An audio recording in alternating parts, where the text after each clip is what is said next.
살펴보겠습니다. 여자분 사주네요. 그리고 태어난 월은 신월입니다. 금왕절이에요. 금이 제일 강할 때죠. 그런데 금이 제일 강한 계절에는 목은 또 제일 약해요. 을목일주입니다. 목의 성향을 잠깐 살펴볼까요? 을목은 작은 초목으로도 비유를 합니다. 그렇기 때문에 유연성이 있어요. 겸손하며 배려를 잘합니다. 그런데 단점으로는 이해타산적이고 행동보다는 말이 앞서는 그러한 경향이 있죠. 조금 가벼워서 그렇습니다. 그런데 가을철이라 약할 때인데 이 사주를 보면 인수가 너무 많아요. 하나, 둘, 셋, 네 개가 됩니다. 가을철이면 점점 이제 날씨가 서늘해질 텐데 수생목 가고 있죠. 요놈도 수생목, 요놈도 수생목, 요건도 수생목, 요놈도 수생목. 수생목이 반갑지가 않아요. 그게 도와주는 것도 적당히 있어야지 넘치면 좋지 않습니다. 왜 그러냐면 또 걷다가 또 지지에 목이 하나도 없어요. 목이 하나도 없으니까 뿌리가 약한 상태에서 색만 많으면은 사람이 나태해지기 쉽고 의존적이기 쉬워집니다. 인수가 많으면 좋은 게 아니에요.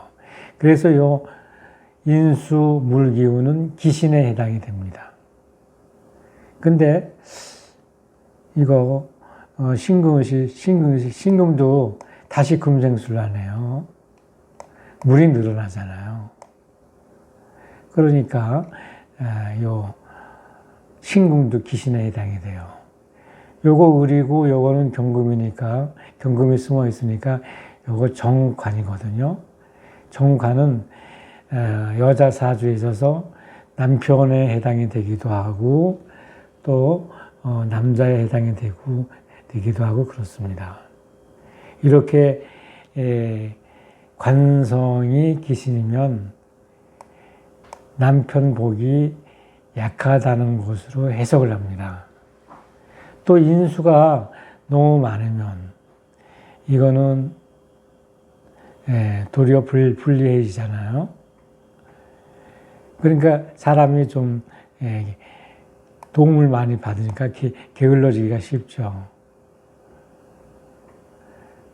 그런데 이렇게 찬 기운이 이렇게 많으니까 어떻겠어요?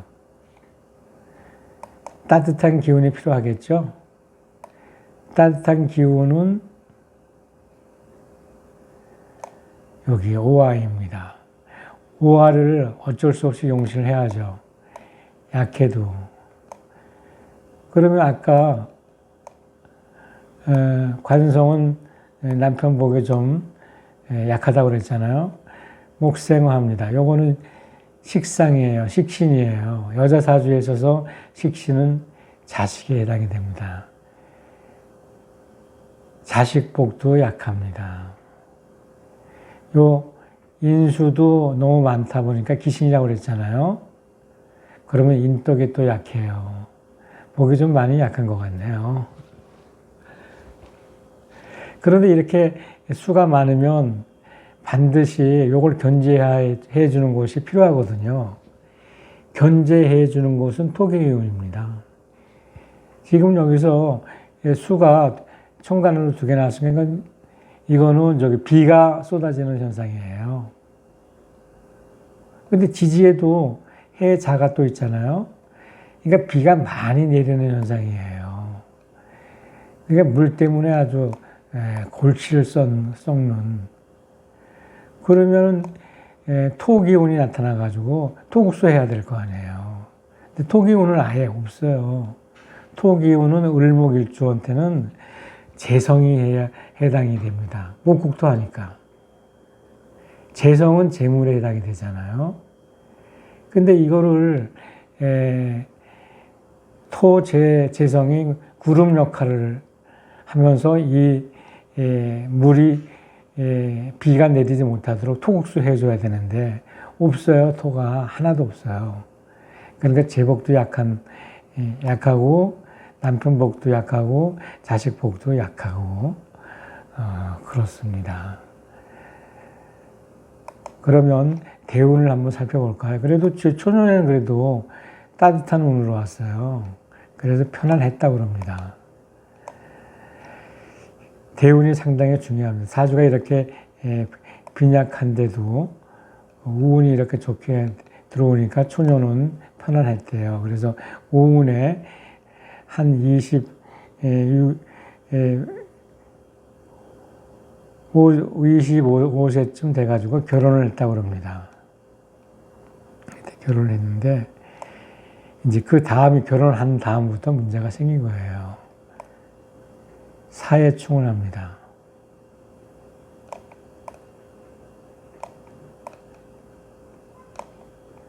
그리고 사신합을 합니다. 합이 되니까 이 신금이 묶여 있는 거잖아요. 그러니까 좋은 건 아니죠. 그리고 사회충 되면은 여기 남편궁인데 남편궁도 불편해지고, 그래서 어떤 현상이 일어났느냐, 이 남편이 이 금생수를 많이 하잖아요. 실제로. 그러니까 기운이 다 빠져요. 그래서 허약증세가 있다고 그럽니다. 젊은 사람이 무슨 허약증세. 어찌됐건 그래가지고 젊었을 때부터 병색이 나타나기 시작했다고 그래요. 그래서 뭐 무진 대운 같은 경우에는 뭐 신자진, 수국으로 올리니까 물이 더 늘어나잖아요. 그래서 그 허약 증세가 잘 낫지 않았다고 그래요. 신자진으로 모여가지고 수국화를 해야 됩니다. 이것도 수국화하니까 식신상간 자식에 해당하는 수도 망가지겠죠. 그래서 이 운에 자식을 3명을 잃었다고 합니다. 세상에나. 자식이 무신사유로 해서 사망한 것까지는 잘 모르겠으나, 이 얘기를 안 해주면 잘 몰라요. 자세하게. 하여간 3명이나 죽었다고 합니다. 근데 이제 정묘병이 운에 오게 되면은 요거는 그래도 좀 편안한 운이죠. 금생수, 목생화, 화생도 하니까 이때는 그래도 시름에서 벗어날 수 있었다고 그럽니다. 그런데 이제 그 다음에 또 문제잖아요. 여기 을축대운이 오게 되면은 토생금 하잖아요. 그러면은 금생수 해서 차가운 기운이 또 늘어나요. 그러면 직접 타격을 받는 것은 을목입니다. 그러면 간에 문제가 생겨요. 그러면 건강에 많이 유의해야 되겠죠. 오늘은 일주 돕는 인수가 너무 많아가지고 참 일주가 그걸 다 물 기운을 받아들일 수 없는 상황이 되어 있는데, 수를 견지하는 재성이 없는 사주를 살펴봤고요. 그 다음에 관성과 인수는 기신에 해당이 되죠. 그렇다 보니까. 그리고 어쩔 수 없이 식신, 오화가 용신인데, 오화마저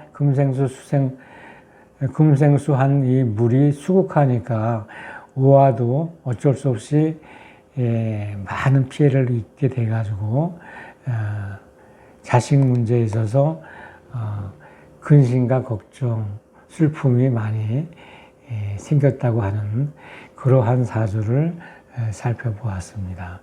오늘은 여기까지 하겠습니다.